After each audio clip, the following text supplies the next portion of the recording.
자, 안녕하세요 구독자 여러분. 오늘 채널 제네시스 박 아주 흥미로운 분을 모셨습니다. 제가 좋아하는 기레 작가님을 모셨습니다. 안녕하십니까? 안녕하세요. 네. 네. 제가 기레님을 알게 된 거는 네이버 프리미엄이라는 맞아요. 그 네. 채널에서 네. 어떻게 인연을 맺고 네. 이렇게 알게 됐는데, 뭐 멘토와 멘티로 만났지만 맞아요. 뭐 이제 그런 거는 중요하지 않고 이제 제가 이제 지금은 이제 선생님 하면서 저희 어떤 사주와 관상에 대해서 물어보고 있고요. 최근에 이거 책을 내셨는데 제가 소개해드리는 것보다는 직접 소개해 주시는 게 더 좋을 것 같아요. 본인 소개 부탁드리겠습니다. 네, 안녕하세요. 저는 네이버 프리미엄 콘텐츠에서 사주와 관상에 관한 이야기를 쓰고 있고, 그리고 2권의 책을 쓴 작가이기도 하고, 그리고 사주와 관상에 관한 상담을 하고 있는 역술가이기도 한 기레입니다. 네. 반갑습니다. 저희 채널에 이렇게 역술 전문가가 나오신 거는 처음입니다. 맞아요. 네. 작가님, 뭐 투자자, 뭐 이런 분들은 많이 나오셨는데, 네. 개인적으로 이제 제가 좋아하는 분이기도 하지만, 이제 사심을 좀 담아서, 저도 이제 사주에 관심이 있기 때문에, 그런 거 좀 여쭤보려고 네. 가져왔는데, 이게 신작 내 인생은 어떤 얼굴을 하고 있는가, 네. 최근에 나왔는데, 관상에 대한 책이죠. 맞아요. 그전에는 사주에 대한 책을 쓰셨고, 네. 저도 이게 선물을 이렇게 주셔가지고 사인까지 주셔서 네. 아주 감사한 마음으로 잘 봤고요. 특히 제가 읽어보니까 되게 쉽게 쓰여 있더라고요. 네. 예. 그래서 그런 부분에 있어서 초보자도 좀 쉽게 접근할 수 있는 그런 책이라고 생각이 드는데, 네. 안 보신 분들도 계시니까 네. 이 중에서 중요한 거 하나 좀 설명 좀 해주세요.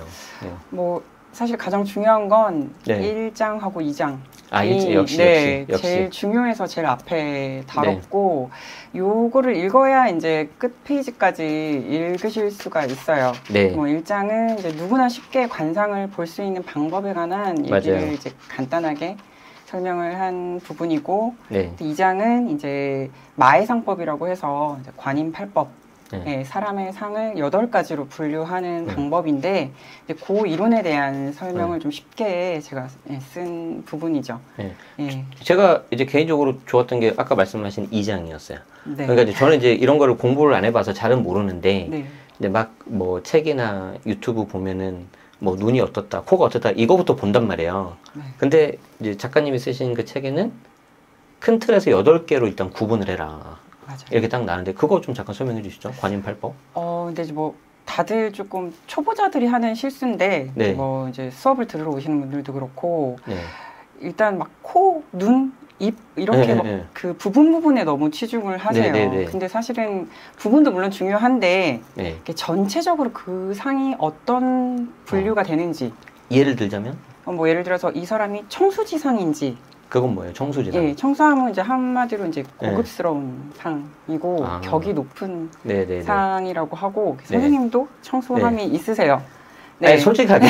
솔직하게. 이 청수함이 있어야 이제 같은 분야에서 일을 해도 조금 이제 높이 올라갈 수 있는 힘이 돼요. 네, 높은 자리에 이제 좀 올라갈 수 있는 힘이 되고, 그러니까 그 청수함이 있는지를 먼저 보고, 전체적으로 이 사람이 청수지상인지, 아니면 이제 평범한 상인 고계지상인지, 이런 걸 보고 나서 이제 이목구비를 들어가야 되는 거예요. 그러니까 먼저 처음에 숲을 보고, 맞아요. 그 다음에 구체적인 나무를 봐라. 약간 이렇게 생각해도 될 것 같아요. 그렇죠? 네.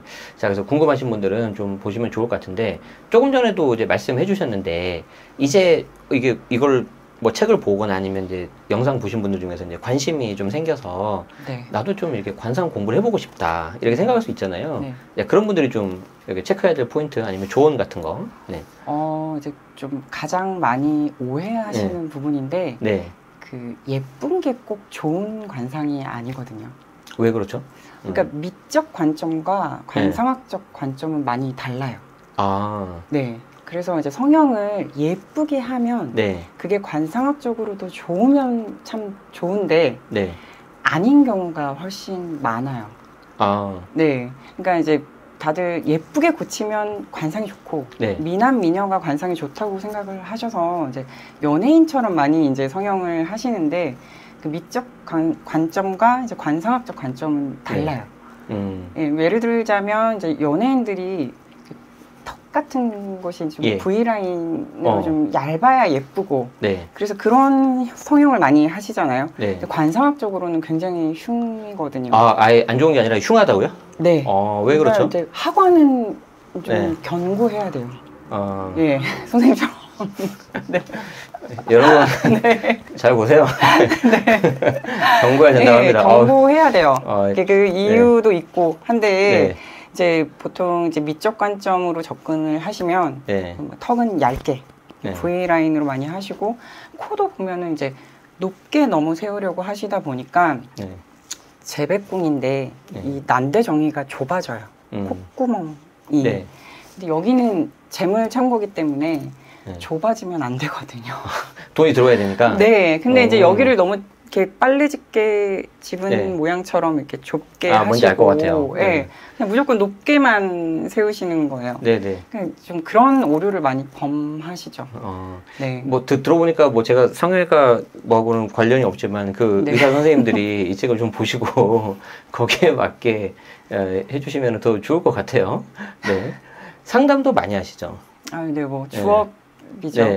뭐 별의별 이렇게 케이스분들 이렇게 사연들이 많이 있으실 것 같은데 특히 이제 우리 좀 사례를 좀 들면 더 좋으니까 어떤 뭐 감사하게도 뭐 이게 제 거를 가지고 좀 살짝 말씀을 해주시긴 했지만 그거보다는 이제 우리가 흔히 알고 있는 유명인들 계시잖아요. 이제 좀 초상권이 약간 좀 그렇긴 하지만 우리가 이미 알려져 있는 사진이니까 그런 분 중에서 작가님이 생각하시기에 정말 이분의 관상이 정말 좋다. 뭐 이런 거 좀 사례 좀 들 수 있을까요? 근데 그 매체 이제 출연하시는 많은 관상가분들이 좀 많이 어필하시는 분들이 있어요. 근데 저는 오늘 그런 분들은 워낙 많이 언급이 됐으니까 조금 이제 언급이 안 됐던 제가 좋습니다. 봤을 때 좀 괜찮은 상이다 싶은 분을 이제 기업가 분 중에서 꼽자면 유튜브에서도 많이 유명하신데 이제 켈리최 회장님 뭐 한번 사진을 좀 볼까요? 개인적인 의견이니까 참고만 하십시오. 일단 IUC가 있는데 IUC 말고 켈리최 어떤 부분에서 좋다는 거죠? 제가 그 네이버 프리미엄 콘텐츠에서 이제 켈리최 회장님 상을 한번 다루기도 했어요. 콘텐츠로 다루기도 본 기억이 있습니다. 이게 이제 부자 관상의 번외편이다. 제가 이렇게 표현을 했었거든요. 근데 이 상은 그 표현이 딱 적절한 것 같아요. 그러니까 번외편. 그러니까 정통적인 그 좋은 상은 아니거든요. 근데 굉장히 매력이 있고, 우리가 정통적으로 접근을 하면 안 좋은 상이다라고 오류를 범할 수 있는 상인데 아니에요. 굉장히 좋습니다. 그래서 잠깐 좀 보면 그 켈리최님 같은 경우에는 눈도 굉장히 크고 이목구비가 전체적으로 굉장히 뚜렷뚜렷하세요. 코도 엄청 높으시고 이제 그 여기 이마에서부터 코가 이렇게 내려오는 이 길을 요 라인인가요? 여기를 이제 기세인데 굉장히 좋으세요. 여자 치고도 굉장히 강하고 남자분들하고 견주어도 제가 봤을 때는 저는 직접 뵌 적은 없는데 활동하시는 거 보면 약간 남성 같으세요. 약간. 되게 막 좀 씩씩하시고. 맞아요. 명궁에서부터 이제 그 재배궁까지 내려오는 기세가 굉장히 좋거든요. 세요. 근데 이게 너무 세면 이제 뭐 얼굴 전체가 다 너무너무 세다 하면 안 좋을 수 있는데 이분이 이 센 게 딱 조우가 되는 게 입이에요. 입에서 약간 풀어줍니다. 이 센 기세를. 어떻게 풀어준다는 거죠, 이게? 그러니까 딱 너무 앙 다무는 입이 아니고 살짝 열려요. 이분의 느낌이. 그리고 우리가 뭐 코는 이제 콧구멍이 보이면 재물이 샌다. 뭐 이런 얘기는 이거 많이 들어봤어요. 근데 그렇게 대입을 하면 켈리최 회장님은 정면에서 이제 콧구멍이 보이는 상이거든요. 그러면 이제 그러면 안 좋은 거 아닌가라고 생각하실 수가 있는데 이분은 이 기세가 너무 세기 때문에 저기 살짝 열려줘야 돼요. 안 그러면 막히는구나. 맞아요. 너무 강하면 터지거든요. 맞아요. 근데 이분은 그 조화가 정말 기묘하게 이제 적절하게 딱 섞였어요. 얼굴이. 그래서 약간 번외편이에요. 그래서 번외편이라고 하셨구나. 흔치 않은 상이고. 근데 이제 저런 기세와 저런 상이기 때문에 그 밑에서부터 바닥에서부터 좀 지금의 자리까지 자수성가 하셨죠. 자수성가 할 수 있었던 상이기도 하고 매력 있는 상이라고 저는 이제 관상가 입장에서 봤을 때도 괜찮고 훌륭한 상입니다. 다른 사진도 볼까요? 몇 번 보시면 좋을 것 같으세요? 그 앞에 딱 이런 거 보면 이제 앞에서 보면 콧구멍도 열려 맞아요. 있고, 아까 말씀하신. 그리고 이제 입도 우리가 입은 잘 다물어줘야 되고 경고해야 되고 하는데 보면 켈리체님은 아니거든요. 근데 저분의 그 기세가 우리가 느끼기에 너무 세다, 센 사람이다라고 느껴지지 않는 이유가 저 코랑 입에 있어요. 오히려 친숙함을 주거든요. 그러니까 만약에 켈리체님이 뭐 이제 투자자를 만난다던가 아니면 대중들을 만날 때 저 이제 하관 때문에 친숙함을 주실 수가 있어요. 그러니까 옆집 언니 같은 그런 느낌이 굉장히 매력으로 다가갈 수 있는 상이죠. 여기도 좀 보이네요. 근데 항상 입을 벌리고 계시네. 근데 이제 이분의 상이기 때문에 저게 좋은 거예요. 이거를 이제 일반적으로 대입을 하시면은 안 되고. 그러니까 여러분 아까 그 하나하나 보면 안 되고. 맞아요. 전체를 봐야 되는 이유이기도 해요. 이분은 전체적으로 봤을 때 저 입과 저 코가 조화를 이룰 수 있는 상이에요. 켈리체님 보시면 좋아요 한번 눌러주시면 감사하겠습니다. 그러네요. 다 좀 전반적으로 비슷한. 코가 굉장히 기세가 강하죠.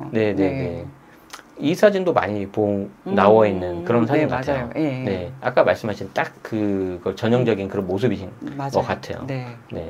여러분들도 이제 좀 관심이 있으시면은 여기 좀 책을 보시고 공부를 하시면 될 것 같습니다. 그래도 선생님 저는 뭐 이런 분들 계시잖아요. 저도 이제 여잔데 좀 이왕 할 거 좀 예쁘게 하고 싶기도 하고. 그리고 뭐 이게 쉽게 말해서 예쁘게 해서 좀 뭐 이게 좋게 풀린 경우도 있지 않습니까? 그래서 여자분들을 대상으로, 남자도 마찬가지입니다. 남자분들도 요즘에 성형 많이 하거든요. 미용 성형을 하는데 관상에 도움되는 미용 성형 하고 싶다. 그럼 어떤 게 좋을까요? 그래도 약간은 좀 과하지 않은 선에서 막 고치고 싶은 그런 거 있잖아요. 이렇게 좀 권하는 시술이 하나 있는데 좋아요. 그게 이제 발제 부분을 정리하는. 발제가 뭐예요? 발제가? 여기 이마 라인이라고 하죠. 이마 라인. 이마 라인을 요즘에 연예인들도 그렇고 많이 이렇게 고르게 여기 위에 이렇게 있는 거를. 맞아요. 그 정리를 하시거든요. 요거를 이제 관상학 용어로는 발제 부분이고 이마랑 경계. 여기는 반듯한 게 좋아요. 반듯하게 그러니까 막 이렇게 지그재그로 막 이렇게 라인이 고르지 않는 분들이 많거든요. 막 털도 좀 있고. 맞아요. 근데 이제 여기는 깨끗하고 이제 고르게 시술을 하시는 거는 저는 이제 추천을. 나 여기 잔털 좀 있는 것 같은데. 또요. 그리고 이제 아까 잠깐 언급했는데 이제 턱을 너무 깎지 마라 만지시는 분들이 계세요. 근데 턱은 그 만년의 그 저장 창고다라고 얘기를 하기도 하고, 그 말년의 내가 살 집의 크기다. 집. 그렇게 그럼 엄청 중요한 거네. 너무 중요하죠. 말년이에요. 이 하관은 말년인데 여기를 좁고 이제 견고하지 않게 만드는 거는 저는 진짜 그거는 좀 말리고 싶어요. 하시더라도 너무 과하게 안 하셨으면 좋겠다. 물론 이제 턱이 너무 도드라진 것도 흉이지만 그 적당함이 있어야 돼요. 적당하게 유지될 수 있는. 너무 턱에서 이제 너무 날렵하게 이렇게 꺾이는 상은 아무래도 나이가 들면 어차피 저는 기웁니다. 턱을 할 일은 없기 때문에. 근데 이제 가끔 뭐 이런 거 있잖아요. 주름 같은 거. 저도 약간 여기 이마에 여기 이제 어쩔 수 없이 이렇게 패였단 말이지. 그러니까 뭐 이런 것도 있고, 아니면 이제 제가 책이었던가 아니면 네이버 프리미엄인가 본 것 같은데 뭐 이런 데에 있는 주름 같은 거는 좀 펴주는 게 좋다. 뭐 이런 것도 있는데 이런 것도 좀 말씀해 주세요. 이마 주름 고민을 많이 하시는데 이마 주름은 끊기지 않고 있는 거는 흉이 아니에요. 나이 들어서 이렇게 자연스럽게 되는 거니까? 거는 너무 자연스러운 거고 오히려 그거는 드셔도 돼요. 근데 이제 또 제가 주름 중에서도 이제 여기 범령을 여자분들이 이게 팔자주름 말씀하시는 거죠? 지우시는 분들이 있는데 이거는 건드리지 말라고 제가 특히 이제 남자분들 사회생활 하시는 분들은 이게 법을 호령한다 해서 범령이라고 저는 안 건드립니다. 얘기를 하거든요. 저는 안 건드립니다. 그래서 이제 뭔가 이제 우두머리가 되고 싶으시고 사회생활을 왕성하게 하시는 분들은 여기는 건드리지 않으시는 게 좋아요. 잘 보세요, 여러분. 아시겠죠? 팔자주름 혹시 네, 보시면 하시는 분들은 이렇게 막 오너분들 보시면 네. 여기 굉장히 짙어요. 백종원 대표님 같은 경우는 팔자주름이 있어야 돼요. 그러고 보니까 그러네. 네. 어떤 오너, 어떤 리더, 맞아요. 그러신 분들은 좀 특히 이런 것도 참고해 보시면 좋을 것 같습니다. 네. 네. 자, 그리고 이제 안 물어볼 수가 없죠. 그래도 이제 우리가 이제 부동산 채널이기 때문에 부동산에 혹시 유리한 관상, 뭐 이런 재물이 마르지 않는 관상 이런 거 있습니까? 근데 제가 이 질문을 받으면 좀 엄청 많이 받죠. 드리기가 좀 조심스러운 게 이게 마치 약간 횡재수처럼 생각을 하신단 말이에요. 그러니까 노력을 안 해도 돈을 잘 모으고 버는 사람이 있다는 얘기인가? 그냥 생긴 것만으로도. 근데 이거는 선생님도 대답을 해주실 수 있는 질문이거든요. 네네. 노력 안 하시나요? 저 주 7일 동안 주 7일 일하고 있습니다. 예. 그래서 이거는 물론 이제 재물에 유리한 상이 있기는 한데 그 노력이 전제가 따른다는 말씀을 꼭 드리면서 이걸 꼭 여러분 강조 기억하십시오. 그럼에도 조금 이제 재물복에 그리고 이제 부동산에 좀 유리한 상들이 있어요. 네, 진짜 귀 쫑긋. 네. 제가 책에 선생님 그 사진을 맞아요. 이제 그 일러스트로 이제 제가 했었죠. 그 동의를 구하고 제가 실었는데 사실 하관 얘기를 했었거든요. 재물 중에서 부동산복을 본다 하면 그 하관과 그 다음에 이제 전택궁이라고 해서 전택궁은 뭐죠? 눈썹하고 눈 사이 여기를 보거든요. 이 두 가지를 보는데 이제 전택궁은 깨끗하고 그리고 이제 넓어야 돼요. 여기입니다. 여기하고 여기. 그리고 이제 하관은 아까 많이 언급했지만 견고하고 좋아야 돼요. 모지지 않고 둥글하면서 살집이 좀 있고. 그랬을 때 이제 부동산 넓은 집에 살겠구나. 제가 아까 그 말년에 사는 집의 크기라고 했잖아요. 넓은 집을 얻겠구나. 넓은 땅을 얻겠구나라고 보는 거죠. 근데 이게 말라도 턱이 견고하신 분들이 있어요. 이게 살을 하고 후중하고 혼돈하시면 안 돼요. 많이들 생각하시는데 그럼 여기에 털이 이렇게 막 털이래. 살이 막 많은 분들은 이게 다 그 부동산인가요? 하시는데 그게 아니라 뼈. 여기 뼈입니다. 뼈. 이게 좀 어느 정도 있어야 돼요. 전체적으로. 살은 빼는 걸로 하겠습니다. 자, 계속해서 저희는 이제 25년도 대운이 들어오는 사주를 알아보도록 하겠습니다.